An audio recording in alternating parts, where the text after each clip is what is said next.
Recorded live on the campus of Hampton University, this is HamptonYOU Live. Hello, my name is Felicia Blow. Welcome to HamptonYOU Live and our roundtable talk on philanthropy in the African American community and its impact on HBCUs. HamptonYOU Live is brought to you by the Hampton University Office of Alumni Affairs in its ongoing efforts to energize and bring relevant, timely, topical discussions to the community. For this edition of HamptonYOU Live, I will serve as your moderator. I'd like to begin with a few thought-provoking statistics. HBCUs represent just 3% of the U.S.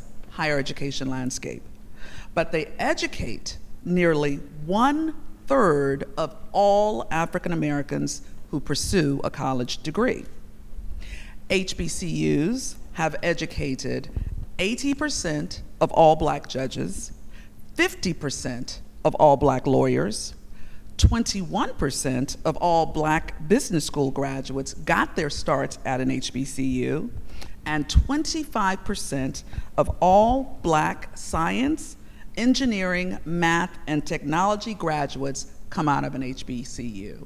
And there's many, many, many more statistics that we can talk about. So the biggest thing that I can say is HBCUs are a critically important vehicle in the African American community.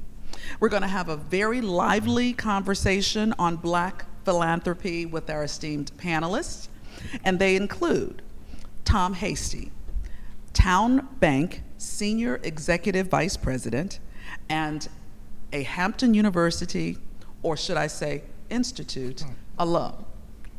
Jamelia Shipman, a Christopher Newport University development and fundraising expert and also a CNU alum. Terry Butler, a Norfolk State University grad and a professor of music at Norfolk State. Quincy Rice, welcome. She is a recent Hampton University grad and a soon-to-be music teacher.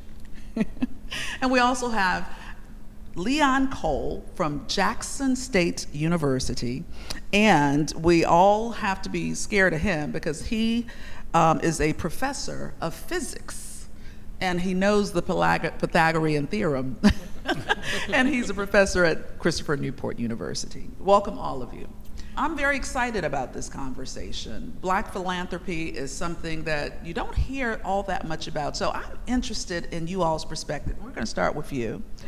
How do you define philanthropy, and what do you think it means in the Black community? In the Black community, I think it means several things. First of all, if you want to go back to the Latin Greek era, when we're talking about basically love of humankind, but then in our Black community now, we potentially would think of it as a fundraiser or a person that's a benefactor to a certain degree, if you will, to basically support and undergird entities that are going on, institutions, hospitals, good causes, and so forth.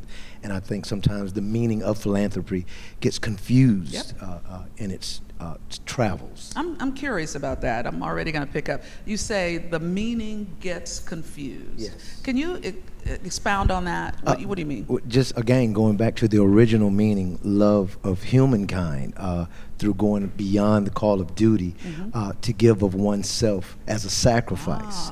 But now we're basically linking it at most times, in my opinion, to the dollar. Excellent point. So Jamelia, how would you define philanthropy and particularly what it means to the Black community? Well, the Black community has always been generous and always been philanthropic. We just never had that label. We knew it as a spiritual component, a pillar of our community. We always helped those in our community who needed help, whether it was a meal or sending a kid to college or someone's car broke down. Everybody would go into their coffers and pull out funds to help support a family. So we never had that institutional label, and I think that's where the confusing aspect comes in, because we just see it as doing good, doing right, helping out my brother. And so therefore Black philanthropy is it's common, it's natural, it's just a part of who we are. It's only recently that we've added that label, that maybe academic term of philanthropy. And when you think of philanthropy, you think about Rockefeller, who, Yes. you know, had a lot to do with Hampton University, or Carnegie, or, you know, there's some big names. That's when you think about philanthropy. But every day, we just do good. We do right. We do the right thing. So Tom, you are a 1977 graduate.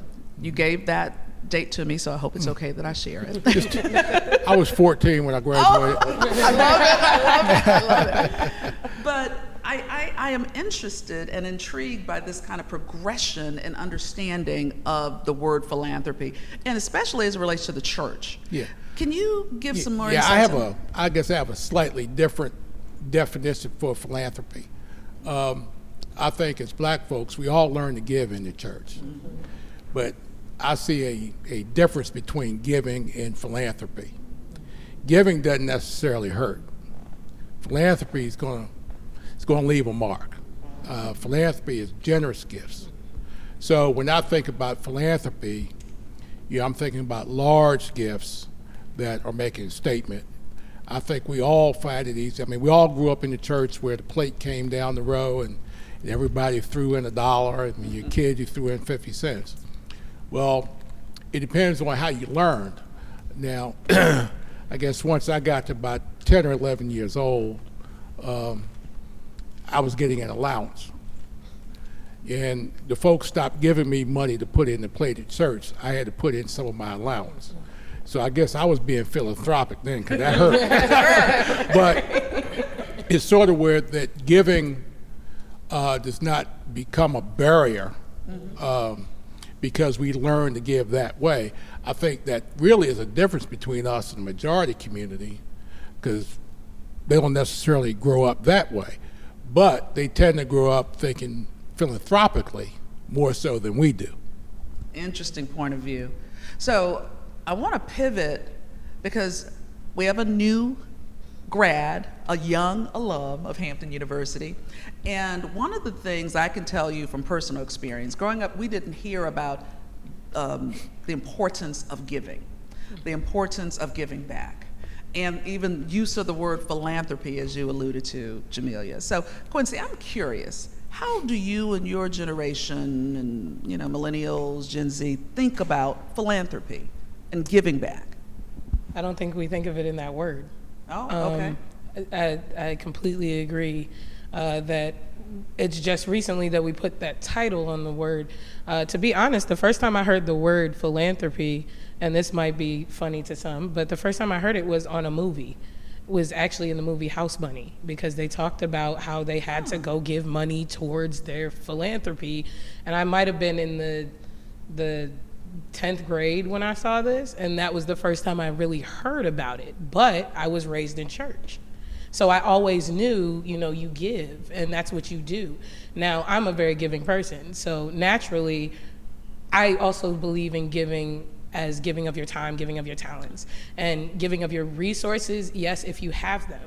So I think a lot of people now, at least in my generation, feel like we're seeing just stockpile money, basically, because we don't really know how this whole life thing is going to play out. We're trying to now live in, as recent grads, in this, era where, you have to save. You have to save in order to pay back debt. You think you and your crew, we y'all have saving? To. Well, millennials, we trying to buy houses.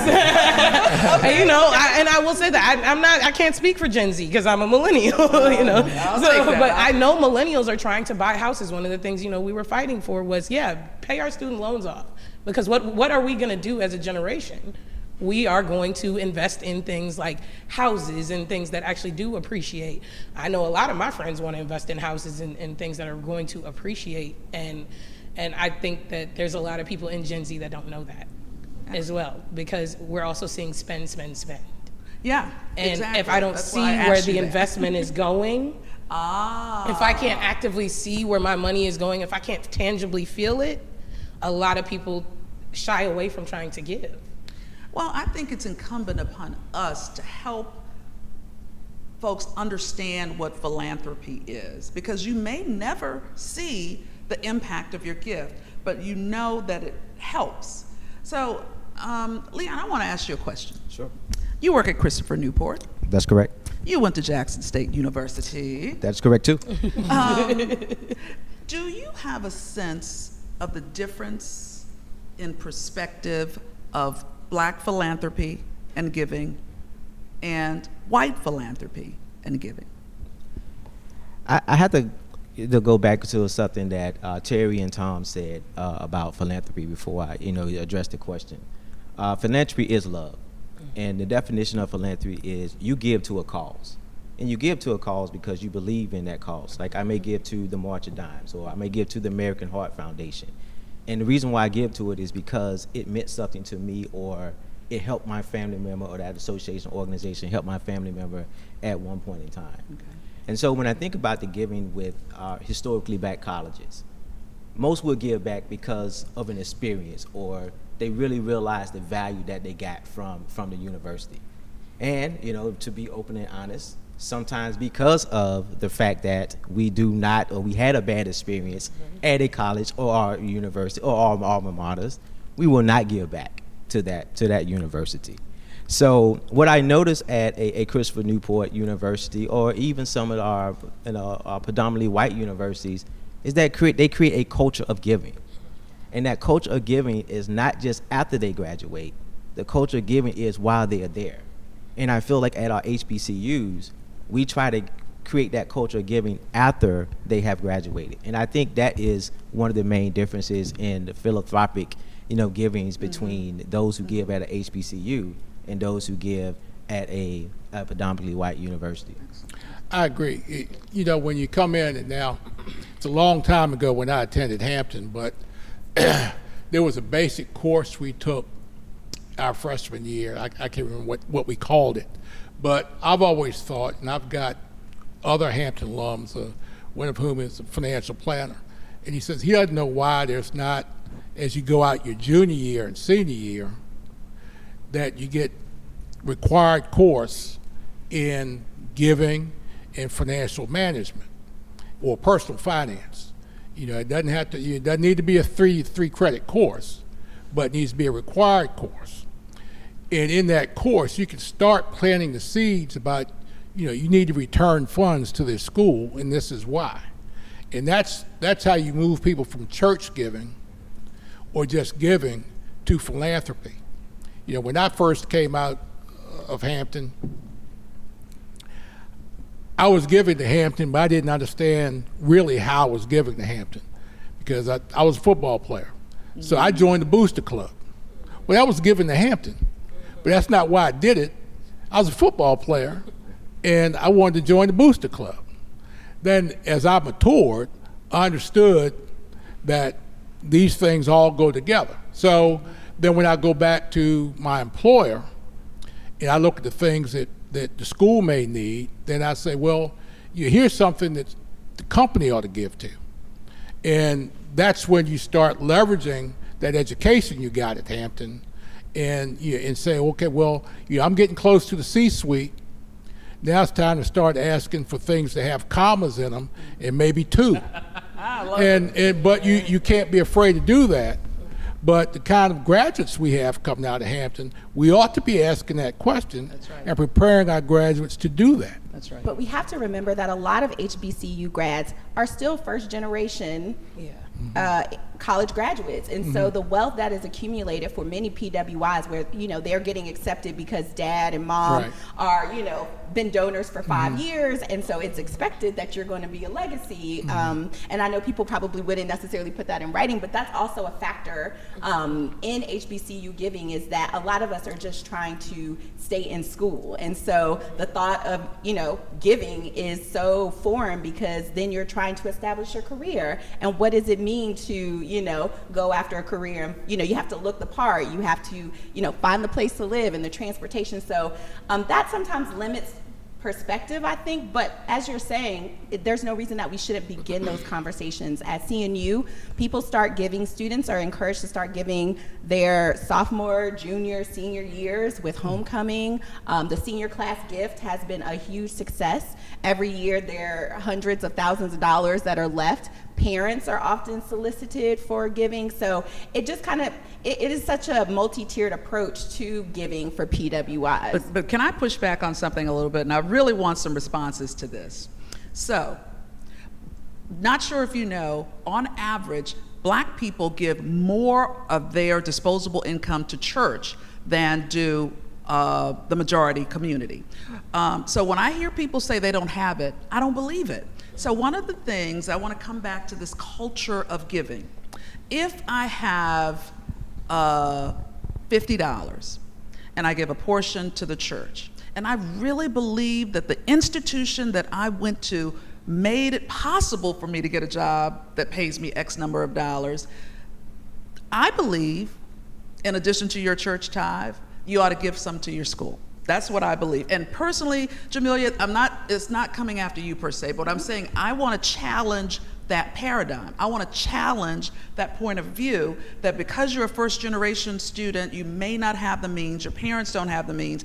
That's one way we're going to get to that culture of giving, to say, you know, I may only can give you $5 a month, but by God, I'm going to do it on a consistent basis. Yes, and to your point, so there was an annual giving webinar that I just participated in, and they were talking about the importance of the smaller gifts, the $5, $10, $25 gifts. Mm-hmm. And one of the examples they used was Michael Bloomberg's $5 gift in 1965 to Johns Hopkins. So you're absolutely correct. $5 in 1965. And how much did that turn into? Exactly, millions. They probably can't even count. I'm working on my dissertation. I can tell you how much he gave. He gave $40 million to Johns Hopkins in 2019, maybe more.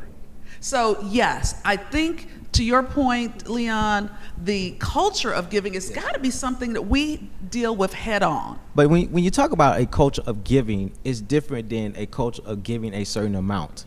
And oftentimes when I get, information from, my alma mater, Jackson State, sometimes they would say, well, could you give, $20 or could you give $50 to this cause or donate to the Gap Fund?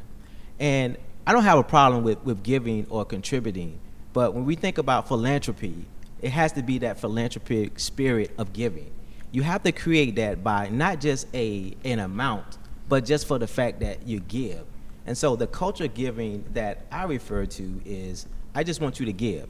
If you can only give $5, that's great. If some who are, more well-established and they can give $100, that's great. But those little $5 and those little $100, they add up. And so you got to create that culture of giving. But when we think about philanthropy, we think about the thousands of dollars or the billions of dollars. I'm glad you said that. And so when someone say, hey, I'm a philanthropist. And so if I'm a philanthropist, that means I'm out here, giving away millions of dollars. Rolling. And that may not necessarily be the case. And I love the fact that sometimes when we think about giving, it may not always be in terms of financial giving. It can be, I can volunteer, I have a service that you can use and I may not charge you for. So when we think about the term of giving, I think we gotta sometimes look beyond dollars and start looking at services that someone could render that, hey, you don't have to pay for it. So even though they didn't give you a specific dollar amount, they save you some dollar amounts on specific types of services that I'll let you have that, but we're gonna come back to it. So Terry, because I have something for that. Sounds good. I'm ready.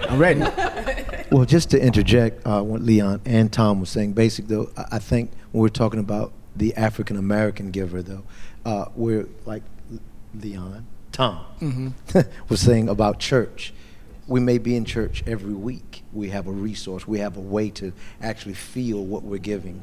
Whereas at a university or an institution, we're not there every week, so we have to see it digitally. We have to see it via a screen. And I think if we create better relationships or partnerships with those persons that then can create a long-lasting situation, then I think that covers the twofold, because then, as you were saying, the dollar amount, it should be some commas, but then some are confused.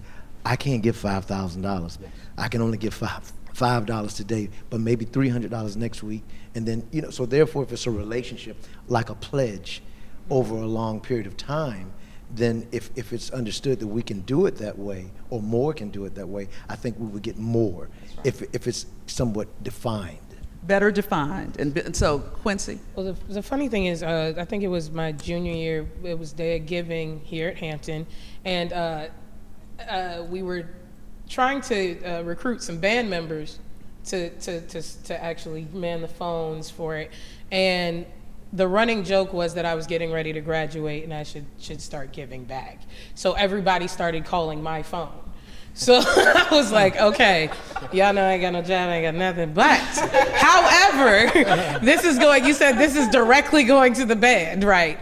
And I think hearing something that I spent, umpteen hours in during my collegiate career, it became, okay, this is easy to give to.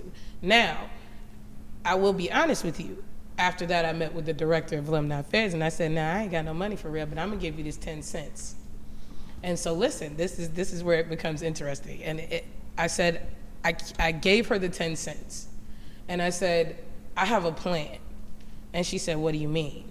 And I said, "So if I give 10 cents this month, if I give 10 cents every month, then that starts to build up. Then I'm gonna add 10 more cents every year, until I can get to a place where I can add $5, I can add $10.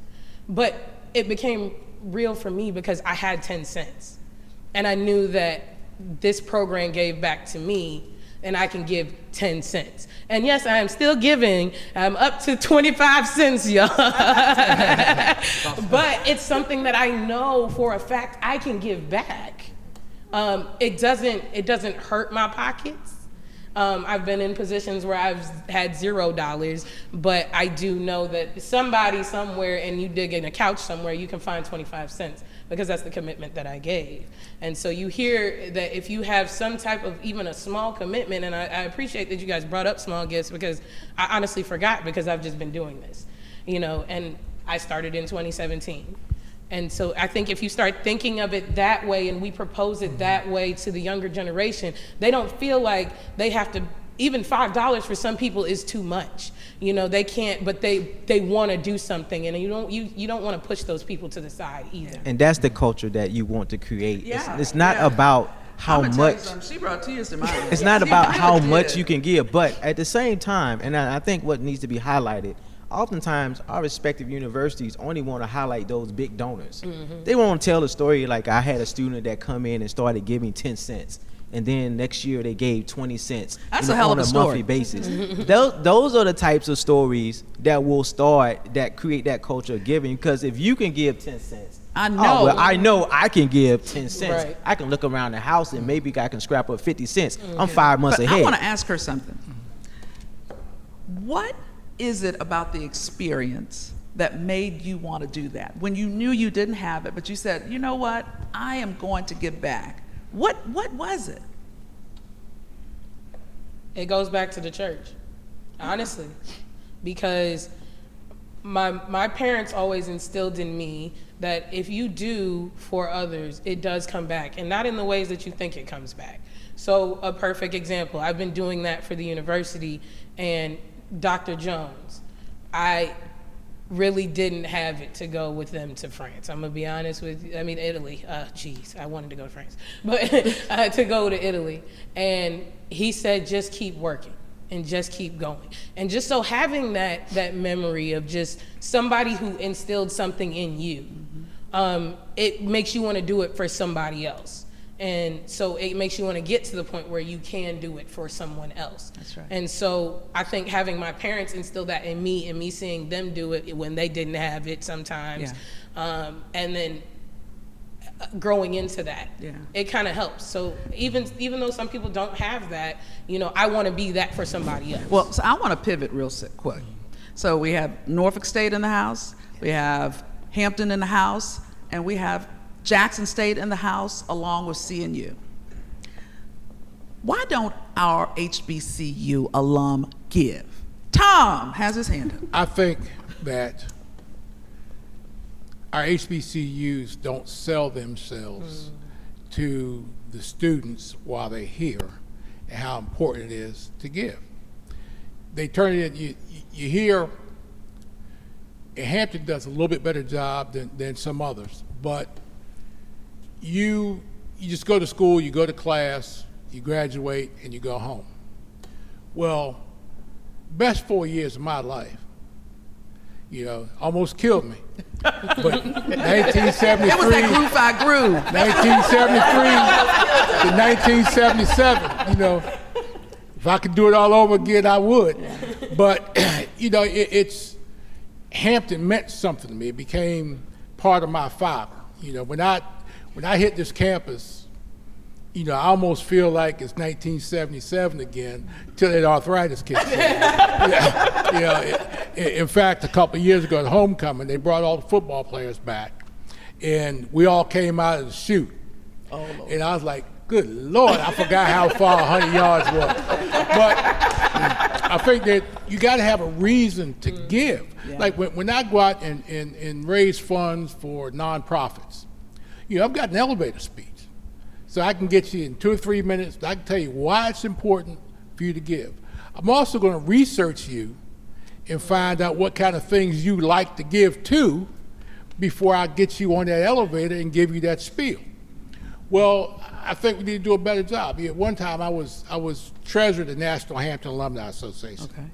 And, Bill Harvey is one of the most prolific fundraisers in college, okay? In America. And he spoke to us, and he said, give something. So when he goes and calls on Xerox and IBM and Chrysler, and they say, well, what's your alumni give? They don't want to know how much. They want to know what percentage. That's right. And it's so. But Tom, I'm going to stop you there. Mm-hmm. I believe everybody that's gone to an HBCU has an experience, something that school did for them that going to a PWI would not have. Oh, yeah. But the alumni giving rate as compared to PWIs is abysmal. Right. Dreadfully low. Because we don't prepare them. And I won't accept that after so maybe the culture of giving hadn't been nurtured to the extent it should have been while you were here for those 4 years. So talk to me though, when you leave and you get that big gig and you balling, why are we not seeing that engagement? Peer pressure. So, like, I've got a class reunion coming up in 2022. You know what I'm saying? 2022. So, we've been on the phone talking to each other. Now, the older you get, the more you start talking about raising your gifts. Okay. So, everybody's on the phone and saying, well, guys, we've got a school almost for everybody ought to be able to give. You don't know what everybody's circumstances are. We said, everybody's got to have $1,000, and you got 3 years to get ready. I mean, you ought to have at least $1,000. And some are going to have more. And then some get encouraged, but say, well, if you're going to give $1,000, I'm going to give $2,000. Because, we got egos. Now, if it's that kind of thing that encourages, so that's where I think the school has to help build that sort of competition. At graduation every year, at the graduation dinner, and all the classes, reunion classes, start announcing their money. That everybody ends up giving more money that night at the dinner. Why? Because ego. It's a competition. Trying to wait to see. And so, and it's actually fun. So, I think we just got to build that in earlier.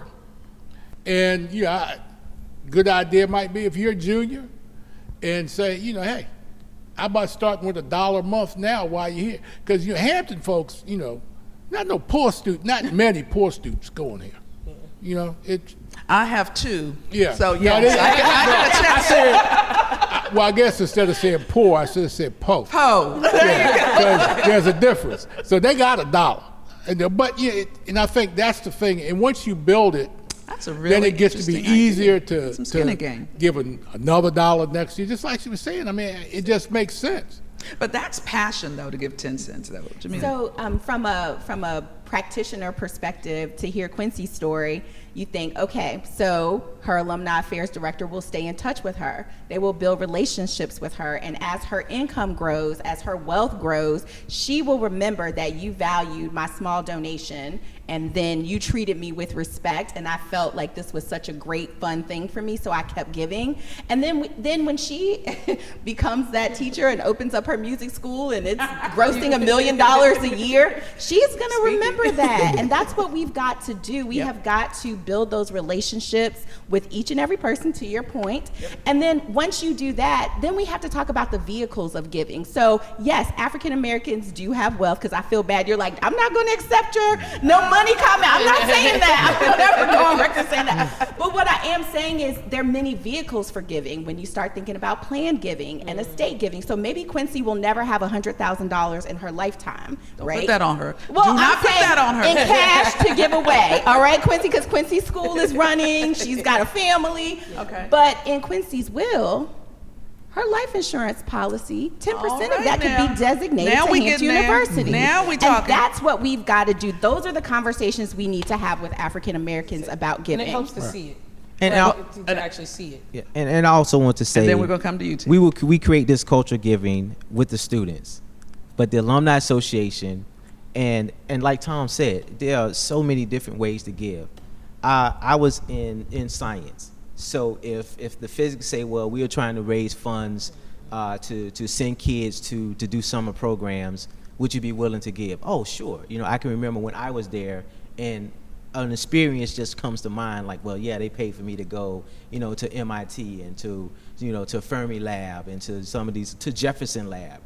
That's how I heard about Hampton University, through those experiences. And so through the different ways, through football, through band, but the Alumni Association has to be willing to step in. I was a senior class president at Jackson State. So they say, well, hey, you were the class of 97. And being the class of 97, then we want you to reach out to others. Here's a list of other, graduates during that time frame.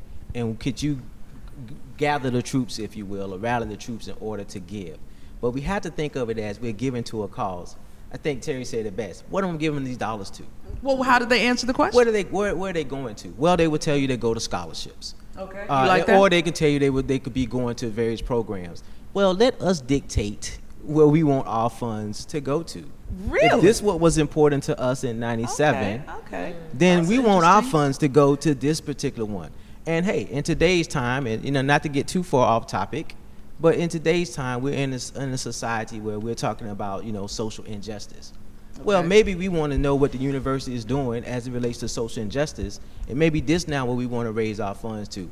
Not to say giving out scholarships is not important, because at the end of the day, some students are going to need those scholarships. But by me joining a local alumni association here in the Hampton Roads area, I'm in an association that you really gear towards raising funds for Jackson State University.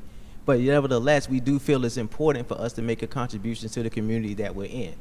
And so we participate in Salvation Army. It's that branding that goes back. So our alumni associations have to get good at branding themselves. And if I see, well, wow, that was Hampton University on television. Wow, man, that's my alma mater. Oh, wow, he represented Jackson State. It's those things that they should capitalize, and they should highlight, what the students are doing, what the alumni associations are doing, that might make that person give. All right. Terry, and then I want to get to each of you guys telling me a personal responsibility, because, and I'm going to get to you, but I want to set this up so y'all can think about it.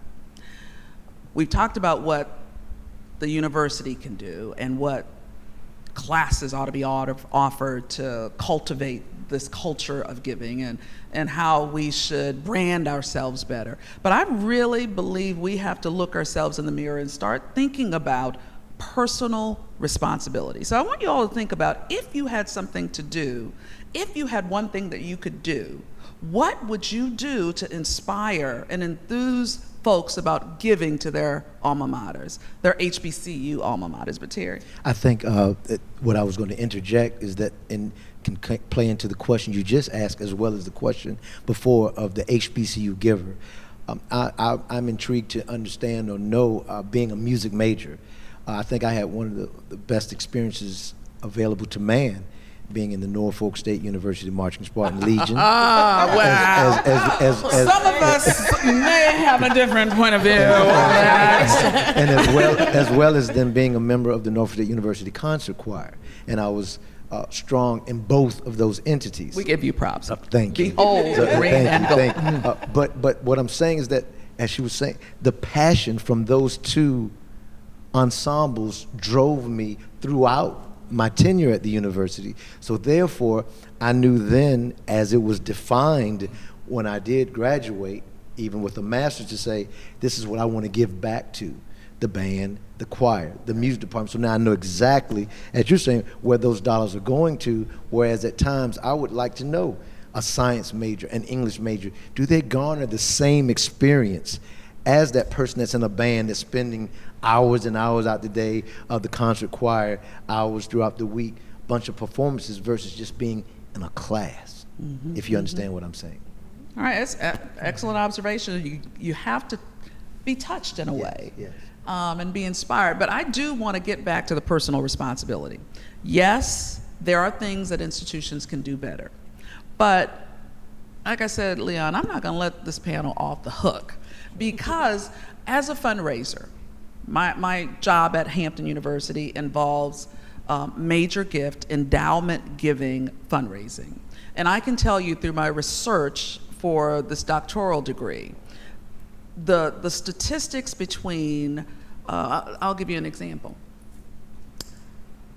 The top 10 institutions with the largest endowments in America are, most notably all PWIs. And one of them has an endowment somewhere around 35 billion. The lowest one was somewhere around 10 billion. All 102 accredited HBCUs in America, the endowments do not total $2 billion. Do you know what the institution that has a $2 billion endowment, they are 200 and some odd on the list of top endowments in US. So it says to me, we have a disconnect. We have a disconnect around giving, because maybe it is, one of you said we don't understand what it does, that we want to give to passions that we are passionate about. But I do think, and Tom, you're a banker. Mm-hmm. You understand the power of money and how it grows over time. And I'm interested in this personal responsibility. Why are we not giving? Are there horror stories out there? What should we do to inspire greater investment? And that's the word I use, investment in our HBCUs, namely Hampton. Well, yeah, I think when you're talking about the amounts, it's going to be a while before we can start achieving the amounts that the PWIs have. But primarily because we still got first and second generation going to college. So there's no generational wealth. So, if you've got parents sending kids to college who are living in an apartment, then this may be the first home that family is going to have, where they've got their own home. But that's all well and good. You still got a responsibility to give. It's just like tithing, and there's nothing like a Baptist preacher when he starts telling you about tithing. Amen. My pastor has a favorite line, because he says, well, 10%. Well, they said, well, is that gross or net? And his response is, depending if you want a gross blessing or a net blessing. And I say, I take any kind of blessing I can get. But I think that we've got to start there. But it is a responsibility to give. But again, that's got to be learned, just like you learn to give in church. And we've got to have role models who gave. And we give in church because our parents, our grandparents, our aunties, they all gave. So you grow up, it becomes second nature. So it's on that first and second generation college attendee to send that down through their next generations to learn how to give. So my kids hear me talking about giving. Now, my daughter went to a PWI. She don't want to give anything. My son went to an HBCU, and, he gives them something. Is she gonna get mad at you for saying that? Is No. is that really real talk? Well, real time. That's interesting. My daughter's got a little bit of Angela Davis in her. So, I get it. But it's funny. My son was in private school in high school. I took him out of public school because he was too much like his daddy. So, but and tell him what that means. Yeah, I can't tell you. But when it came time to graduate, he's a pretty good athlete. He's getting all these offers from all these PWIs. He looked me in the eye and said, "I can't do it." He said, "I did what you wanted for the last 3 years. I'm done." He said, "I've been to too many homecomings in Hampton with you." I said, "Well, that's not what all school's about, but he had decided that's one. And now he went to Virginia State. He lives Virginia State. What in the world? Tom! He didn't want to come to Hampton because he didn't want to be my son in Hampton. Oh, okay. And that's when, and Don Rose was a coach there, and Don was a teammate of mine. Yeah. And he said, "I'm not going to Hampton."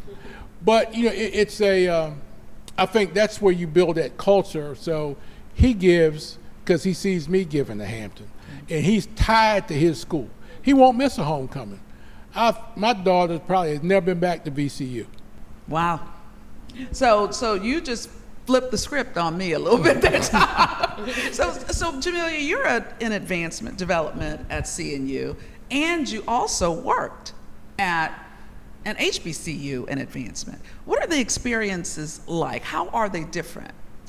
Well, they're different in that PWIs typically have the infrastructure, and so they're educating their donors on how they can get involved and the ways to give, to my point earlier. So HBCUs have to take more initiative to educate the population, to educate their donors on the ways that you can make that dollar stretch.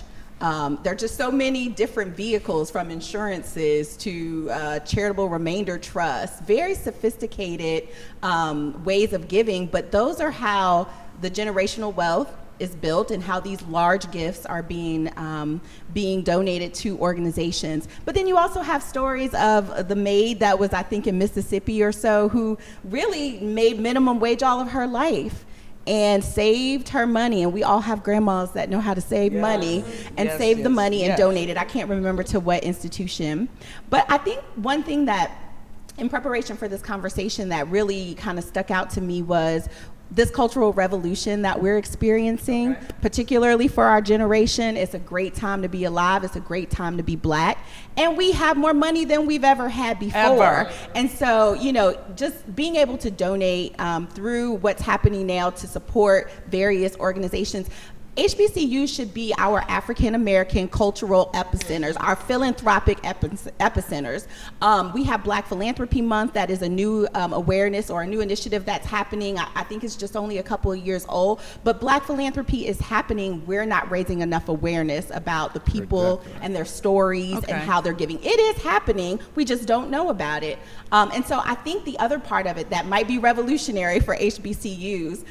So my late husband was a graduate of Hampton, and that HBCU experience isn't just for the person who graduated. It's a Black American experience. Like, you know what it is to go to homecoming. You know what it is to have Miss Hampton pageants or what have you. So, and I think we've also not talked about the impact of the sororities and fraternities in giving, because that's where all of our people are, right? The majority of them are with Alpha Kappa Alpha or Phi Beta Sigma or what have you. Yes. So in terms we'll of take that. Right, in terms of, and Delta Sigma Theta and all the other ones. And so in terms of targeting philanthropy, a lot of philanthropy happens at those organizations. So you're saying opportunity lost? I think, or generated elsewhere, because they are giving back to their national organizations and focusing on initiatives that change every 4 years depending on your national leadership structure. So that's one area. But I think what HBCUs could consider is the cultural experience of the HBCU. Right. So I went to a PWI,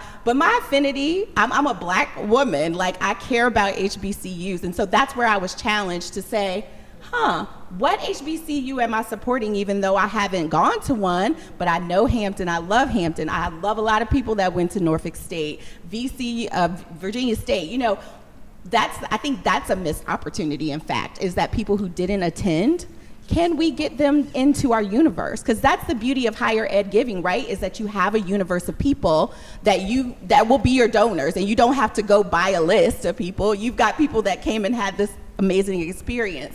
So what could we do to bring more of the culture into our giving? Both you and Tom, I think a little bit to your extent, Leon, talked about how HBCUs are so important to our culture, to our race. They were started because we're not able to be educated any other place.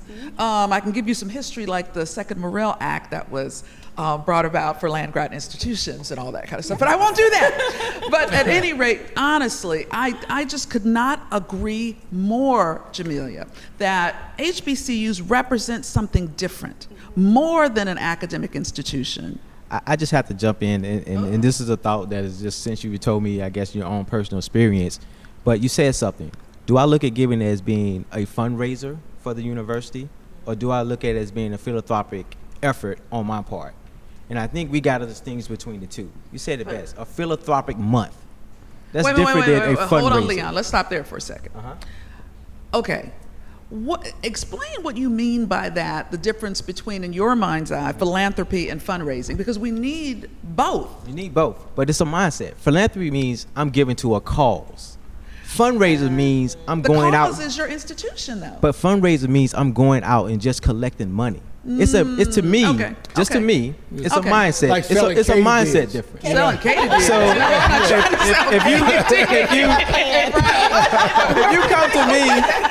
if you come to me and say, well, yeah, this is a fundraiser for the Boy Scouts, I said, okay, all right, I may be more willing to give. Okay. But let's just say, when you're saying, well, hey, this is a philanthropic effort, where we are trying to raise funds for this particular cause here.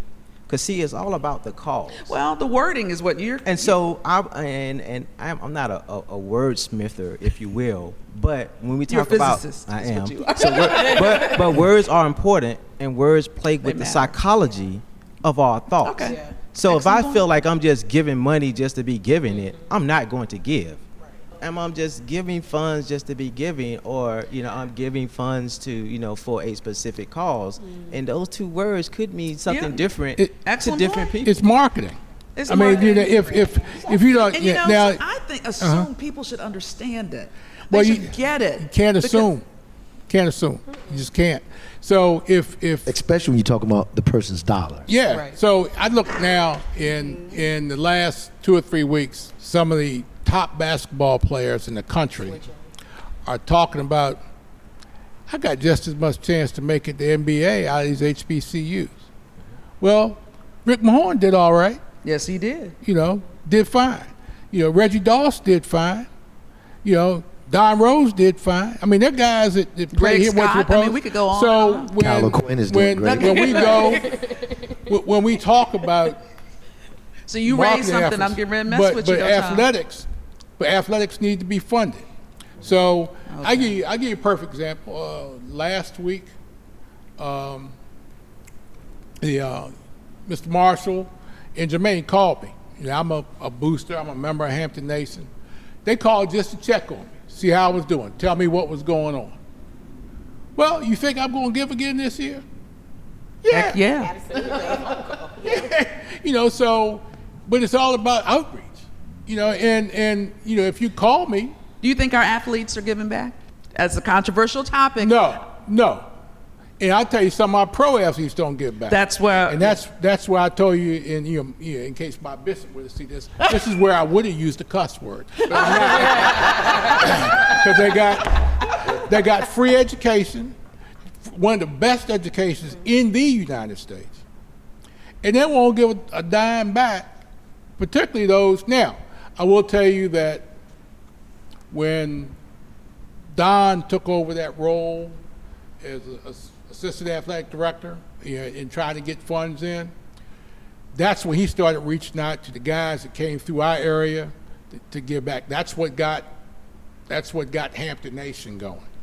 And So then we've got the conflict. We got the conflict of the booster saying we've been giving for years, and now you got this new Hampton Nation thing, and their seats are better than my seats, and you got all that going. So I just saw the whole thing. I joined both. I don't have to get in an argument. But it's that kind of concerted effort to go after people. So in the music department ought to be approaching the music grads. The science department, the STEM areas ought to be approaching the STEM grads, because those are people you had contact with. Right. So if I'm looking at those department heads, they generally don't teach a lot of courses. Somebody in their office ought to be managing that process along with the Alumni Association. So to push that giving, because most folks are inclined to give if somebody just asks them. But if you leave them to their own devices, they won't do it. Let's get the young person's point of view, and you're the representative young person, by the way. So how do you feel about what we're just talking about right now, about philanthropy versus fundraising and athletes giving and ways to motivate and inspire more giving? What's your point of view on all of this? I think you stated it best. He got a phone call.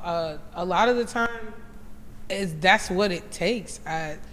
We call a lot of people out the band. How come they won't call us? One thing I will say is this: if you don't see it happening, like if you actively don't see it. So personally, I have a big sister in the band sorority who calls me on the band. What? Thought-Provoking Sigma National Honorary Band Sorority. Oh, okay. Yes. But she'll call me and say, "Hey, can you go by Alumni Affairs and check on my giving?" Now she'll do it on purpose because she wants me to see it.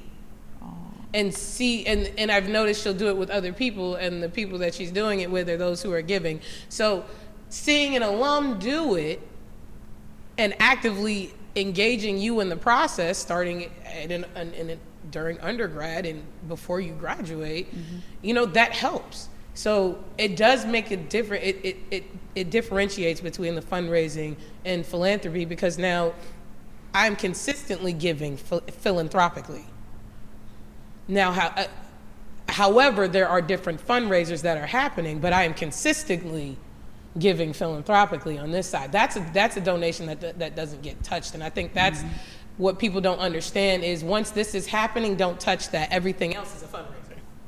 It's like the building fund at church. Like you still have to give your you tithes still give and your offering, tithes, but you're raising when we're doing that building fund, that's over and above. That's right. That's right. So okay, keep going. Yeah. So when you look at it like, and when you relate it to something that people see often, like church, like that, and you put it in, okay, well you're giving me this on a regular basis. Okay, we're tithing 10%. Everything else is above and beyond, correct? So therefore, if I am now saying I'm giving the university this, so my 25 cents, I'm giving my 25 cents to the university, when the band calls me and asks me for something, or when my chapter calls and asks me for something, that's not taking away from the philanthropic She's got the right donation idea. That's already happening over here. I see you on a poster. I see you in a commercial. No, in all seriousness, guys, from my perspective, as I sit here, we've drunk the Kool-Aid. We get it. We're doing the best we can. We volunteer. We give our treasure, our time, our talent. What about the person who doesn't get it? If you had to, the person out there saying, look, that professor failed me, and all she had to do was give me 2 points. They didn't take me when I knew I should have made line. What do you say? But they still graduated. What do you say to that person to inspire them, and they haven't been engaged here? At that point, I would basically have to give them where this is going, part of the legacy or the road that's getting ready to happen.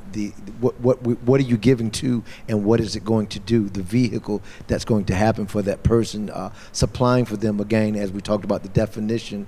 At times, even potentially, and I know this may step on toes, but at the church, we look for, or when we're giving, we want to know, what's the whole budget? What are you getting, and where is it coming from?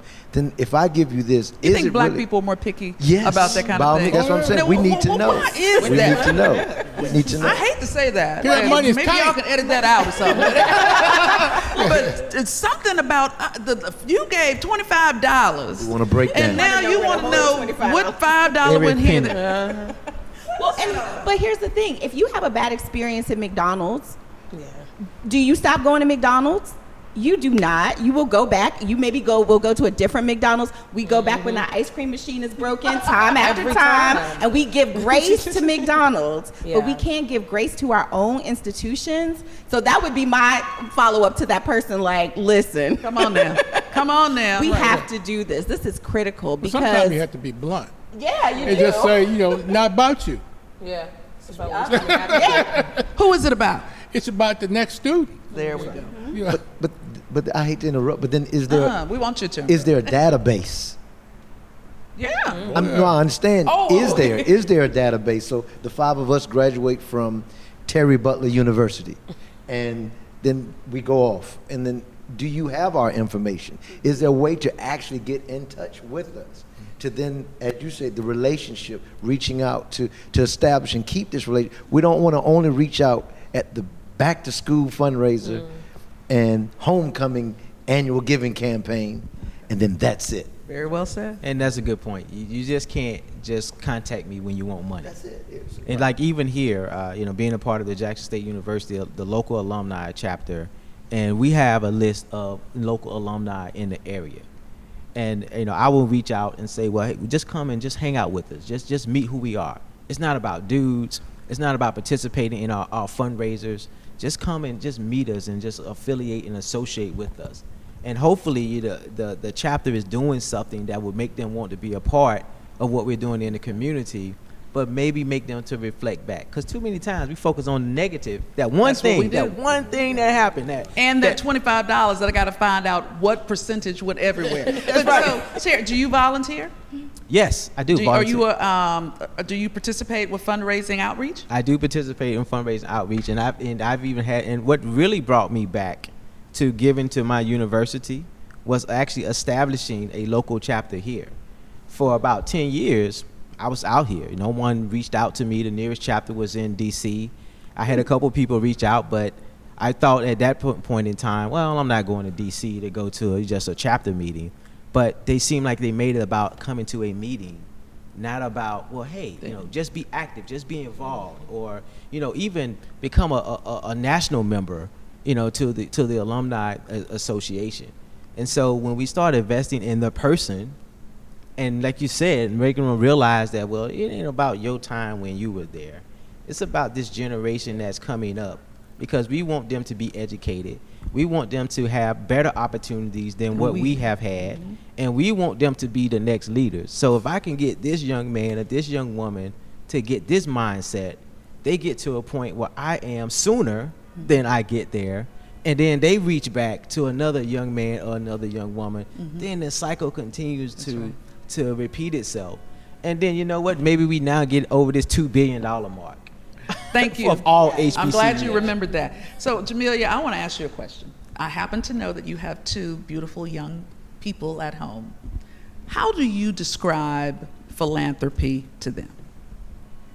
That is a great question, actually, Felicia.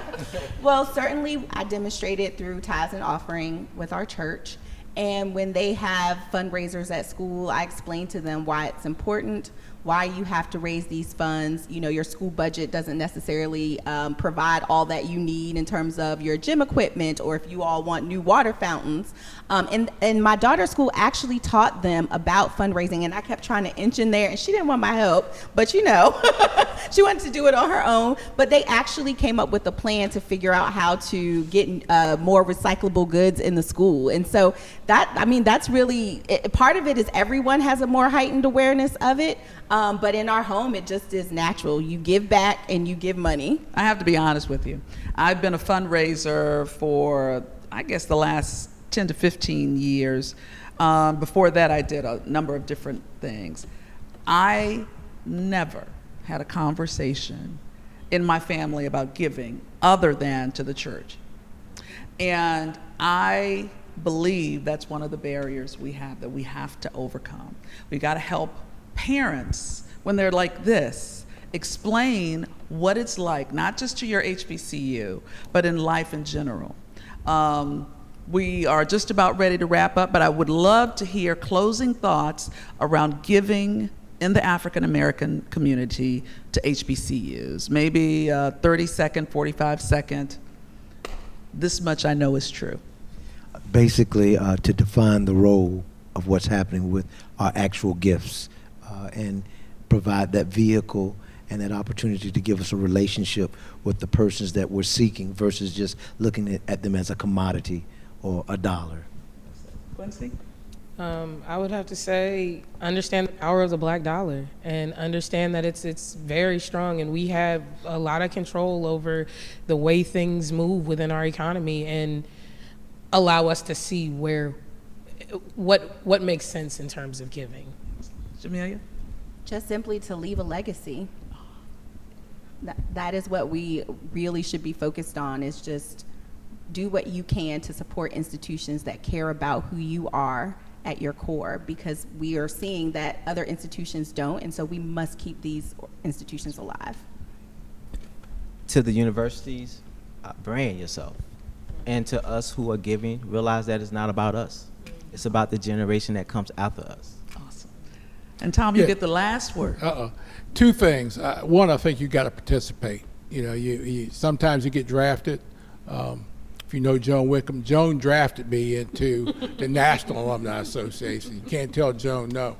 But in my roles, I've had the ability to hire people.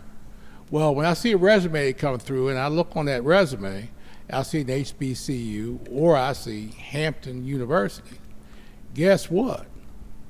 You know, somebody's starting to move along to the top. Now, they got to perform. But I expect them to be able to perform. And then when I hire them, I can talk to them about giving back to their HBCU. So it's come full circle. This has been a phenomenal conversation. We need to have more. Keep it up. And thank you for joining the HamptonYOU Live roundtable discussion on philanthropy and the Black community and giving to our HBCUs.